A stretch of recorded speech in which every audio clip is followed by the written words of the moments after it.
जो राष्ट्रीय जनतांत्रिक गठबंधन है एनडीए, जी, सबसे पहले तो व्यावहारिक रूप से उन्हें अपने सारे सहयोगी दलों को भारतीय जनता पार्टी में विलय करने का प्रस्ताव देना चाहिए। जी, लेकिन वो न करके सिर्फ बयानों तक बात आ रही है। तो ऐसा लगता है कि अभी जब मैं चर्चा कर रहा था कि राजनीति में दबाव भी बनाया जाता है, दबाव मूलक वातावरण तैयार किया जाता है, तो इन सबका बार्गेनिंग पावर कमजोर हो जाए, कम हो जाए और ये ज्यादा सीटों के लिए ज्यादा मुंह न खोल सकें, इसके लिए भी जेपी नड्डा ने या बीजेपी ने इस तरह की चाल चली है। लेकिन ऐसा हो नहीं रहा है, जी, सिर्फ बयानबाजी हो रही है। और बयान का मतलब होता है अभिषेक सीधे सीधे दबाव देना और अपने पक्ष में हवा तैयार करना। नमस्कार, आप देख रहे हैं 4 PM बिहार और मैं हूं अभिषेक मिश्रा।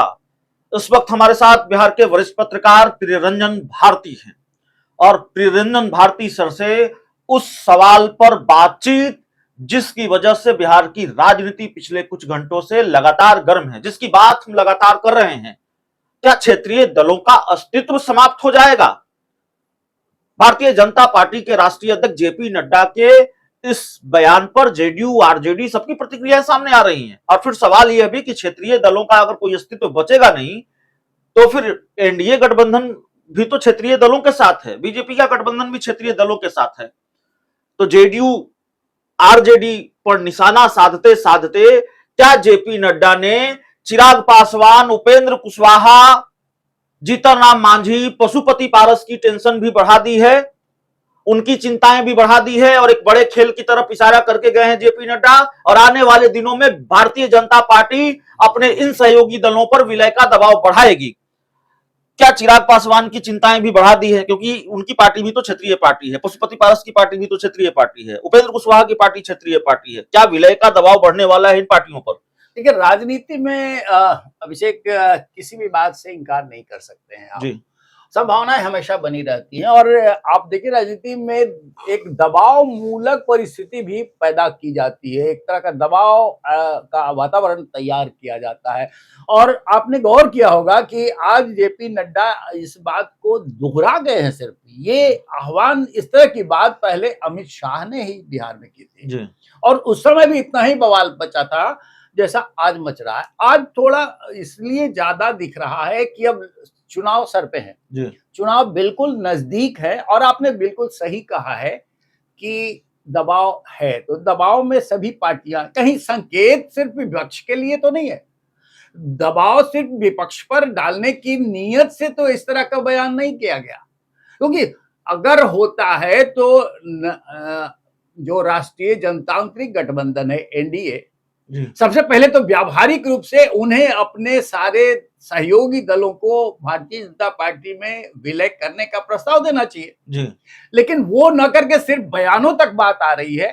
तो ऐसा लगता है कि अभी जब मैं चर्चा कर रहा था कि राजनीति में दबाव भी बनाया जाता है, दबाव मूलक वातावरण तैयार किया जाता है। तो ये एक दबाव है जिससे जो प्रतिद्वंदी दल हैं, जो विपक्ष के दल हैं, उनमें बेचैनी, उनमें घबराहट बहुत महत्वपूर्ण बात आप कह रहे हैं। माफ कीजिएगा, मैं बीच में रोक रहा हूं। आप कह रहे हैं कि एक तरह की प्रेशर की रणनीति भी बीजेपी ने तैयार की है। ये कहकर जब जेपी नड्डा ये कह रहे हैं कि क्षेत्रीय दल समाप्त हो जाएंगे, तो जो बीजेपी के साथ क्षेत्रीय दल हैं, जीतन राम मांझी की पार्टी हो गई, चिराग पासवान की पार्टी हो गई, पशुपति पारस की पार्टी हो गई, उपेंद्र कुशवाहा की पार्टी हो गई, इन सबका बार्गेनिंग पावर कमजोर हो जाए, कम हो जाए और ये ज्यादा सीटों के लिए ज्यादा मुंह न खोल सकें, इसके लिए भी जेपी नड्डा ने या बीजेपी ने इस तरह की चाल चली है। निश्चित रूप से ऐसा है। वही मैं कह रहा था कि एक दबाव मूलक वातावरण तैयार किया जाता है राजनीति में और दबाव अपने पाले में साथ साथ विपक्ष के पाले में भी डालने की गुंजाइश रहती है। ऐसे बयान दिए जाए, ऐसे माहौल बनाया जाए। तो जो आप चर्चा कर रहे हैं कि उपेंद्र कुशवाहा की पार्टी है, जीतन राम मांझी की पार्टी है या चिराग पासवान, पशुपति पारस की पार्टी है, इन सब के ऊपर भी दबाव है। वही मैं आपसे चर्चा कर रहा था कि तो फिर व्यावहारिक रूप से भारतीय जनता पार्टी को इन दलों, इन सहयोगी दलों को पहले विलय करके और एक ऐसा आइकॉन दिखाना चाहिए कि ये क्षेत्रीय दल इन पर संकट मंडरा रहा है, तो ये हमारे साथ विलय कर गए। तब जाकर दूसरे जो विपक्ष में दल खड़े हैं, सहयोगी जो विपक्ष के दल हैं, जो क्षेत्रीय पार्टियां हैं, उनके लिए भी एक मिसाल बनेगी और उनको भी इस रास्ते पर उतरने के लिए बाध्यता हो जाएगी। लेकिन ऐसा हो नहीं रहा है, सिर्फ बयानबाजी हो रही है और बयान का मतलब होता है अभिषेक सीधे सीधे दबाव देना और अपने पक्ष में हवा तैयार करना। मुझे लगता है कि इससे सबसे ज्यादा जो बेचैनी दिख रही है, जो घबराहट और तिलमिलाहट दिख रही है, वो जनता दल यू में है। इसलिए जनता दल यू और उसके नेता अभी इस संकट में हैं कि वो इधर रहते हैं तो कुआं है, उधर रहते हैं तो खाई है।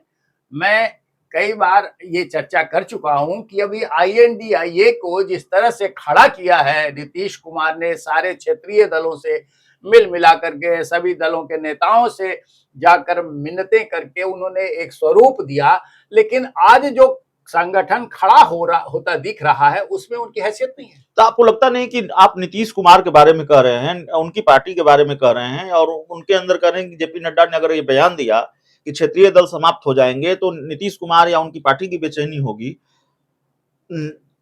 तो हम जिन पार्टियों का जिक्र कर रहे हैं जो आज एनडीए के साथ हैं, चिराग पासवान की पार्टी, उपेंद्र कुशवाहा, जीतन राम मांझी, ये वो तमाम पार्टियां हैं। दूसरी तरफ नीतीश कुमार हैं।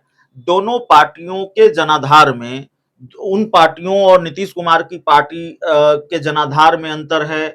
जो मौजूदा राजनीतिक स्थिति परिस्थिति है, जो राजनीतिक, ठीक है नीतीश कुमार 43 सीटों पर सिमट गए 2020 के विधानसभा चुनाव में, लेकिन जीतन राम मांझी के पास तो सिर्फ 4 ही विधायक हैं। चिराग पासवान के पास तो एक भी विधायक नहीं है, अपनी पार्टी के अकेले सांसद हैं। उपेंद्र कुशवाहा के पास न विधायक है न सांसद हैं। पशुपति पारस के पास सिर्फ 5 सांसद हैं, विधायक कोई नहीं है, विधान पार्षद 1 हैं। तो ज्यादा मुश्किल वक्त या ज्यादा राजनीतिक मुश्किलें जो बीजेपी के साथ क्षेत्रीय पार्टियां हैं उनके साथ है। बाकी तो आरजेडी के पास अभी 80 के आसपास विधायक हैं, जेडीयू के पास अभी 43 विधायक हैं और ये सब सरकार में हैं और सरकार मिलकर सरकार चला रहे हैं। आप जो कहना चाहते हैं मैं समझ रहा हूं जी, लेकिन आप देखें सतह पर क्या दिख रहा है, सतह पर बेचैन कौन दिख रहा है, बेचैनी कहां दिख रही है? बेचैनी सिर्फ जनता दल यू में। आपने देखा क्या प्रतिक्रियात्मक रूप से जेपी नड्डा की बातों का किसी ने पलटवार किया? दूसरे दल की ओर से नहीं किया है। जेडीयू ने किया है। मैं जेडीयू की ही बात पर आ रहा हूं।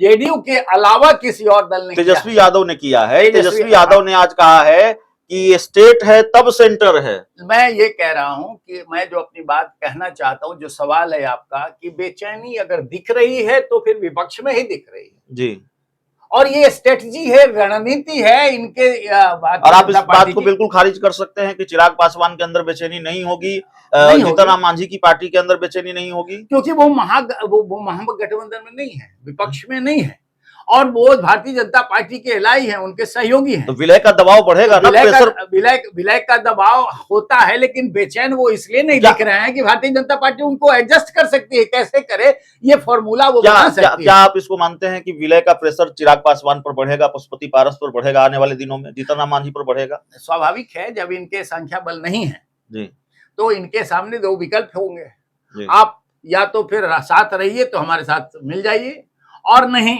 तो फिर आप और रास्ता तलाशिए।